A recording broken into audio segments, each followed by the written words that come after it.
Esther 2, versão King James atualizada. Algum tempo mais tarde, quando a indignação do rei Assuero havia passado, ele se lembrou de Vasti e de tudo que havia ocorrido, inclusive do que ele próprio havia decretado a respeito dela e de sua punição. Então os conselheiros do rei sugeriram que se procurassem em todo o reino belas jovens virgens para o rei, e que o rei nomeasse oficiais em todas as províncias do reino com a missão de trazerem todas essas lindas moças ao harém da cidadela de Suzã. Ali permaneceriam sob a tutela de Hegai, oficial responsável pelo harém, a casa das mulheres, onde deveriam receber um tratamento completo de beleza. A moça que mais agradasse aos olhos do rei seria conduzida à posição de rainha e ocuparia o lugar que fora de Vasti. Essa proposta muito agradou ao rei e ele determinou que se colocasse essa ideia em execução. Entre mentes, nessa época, certo judeu da tribo de Benjamim, chamado Mardoqueu, filho de Jair, neto de Simei e bisneto de Quis, vivia na cidade de Suzã, e havia sido levado de Jerusalém para o exílio por Nabucodonosor, rei da Babilônia, entre todos os que foram presos e conduzidos ao cativeiro, juntamente com Joaquim, rei de Judá. Mardoqueu era pai de criação de sua prima Hadassa, também conhecida como Esther em persa, pois ela não tinha pai nem mãe.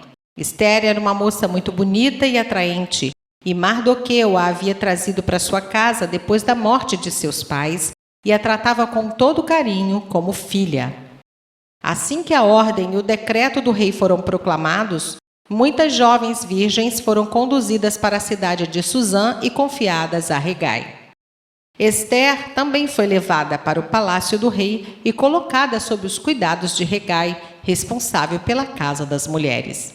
Esther agradou sobremaneira aos olhos do rei, pelo que ele decidiu favorecê-la.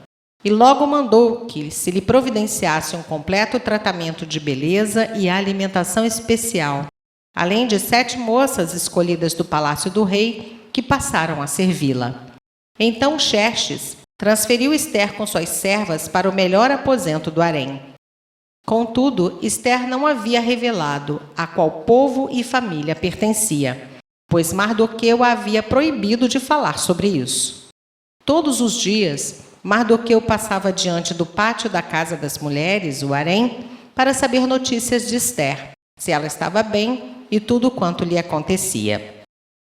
Em chegando o momento de cada moça vir se apresentar diante do rei Xerxes, depois de tratada de acordo com todas as prescrições de boa alimentação e embelezamento para as mulheres do harém, cuja duração média era de 12 meses, 6 meses com óleos de mirra e 6 meses com perfumes e cosméticos, então a moça era encaminhada à presença de Xerxes e recebia tudo o que desejasse levar consigo da casa das mulheres para o palácio do rei.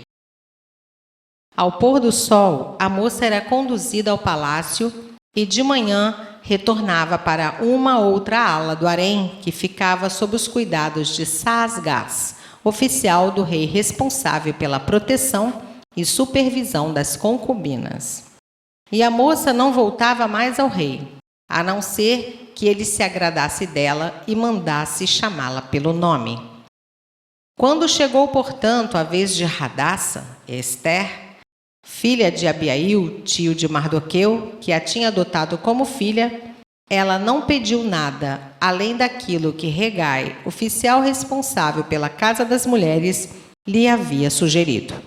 Esther causava boa impressão logo à primeira vista a todos a quem era apresentada. Então ela foi encaminhada à presença do rei Xerxes, à residência real, no 10º mês, o mês entre dezembro e janeiro, no 7º ano do seu governo. E o rei se apaixonou por Esther, e a amou mais do que a todas as mulheres do seu harém.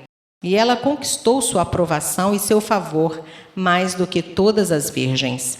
Por isso ele decidiu colocar sobre a cabeça de Esther a coroa real da Pérsia e a constituiu rainha em lugar de Vasti.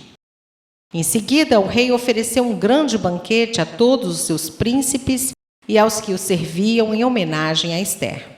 Determinou que esse fosse um dia de celebração livre de qualquer trabalho e promulgou o indulto geral em todas as províncias e presenteou a muita gente como expressão de sua felicidade e generosidade real. Quando as virgens foram reunidas pela segunda vez, Mardoqueu estava sentado junto à porta do palácio real. Esther havia mantido segredo sobre sua origem, sua família e sua nação, em obediência ao pedido de Mardoqueu, pois continuava submissa às ordens dele, da mesma maneira como agia quando ainda estava sob sua tutela. Certo dia, quando Mardoqueu estava sentado junto à porta do palácio real, como de costume, Bigtã e Teres, 2 oficiais do rei que guardavam a entrada, estavam falando alto, indignados, e tramavam uma maneira de tirar a vida do rei Xerxes. Ao tomar conhecimento de tal conspiração, Mardoqueu contou sobre o plano de assassinato dos oficiais à rainha Esther. E ela contou imediatamente tudo ao rei em nome de Mardoqueu.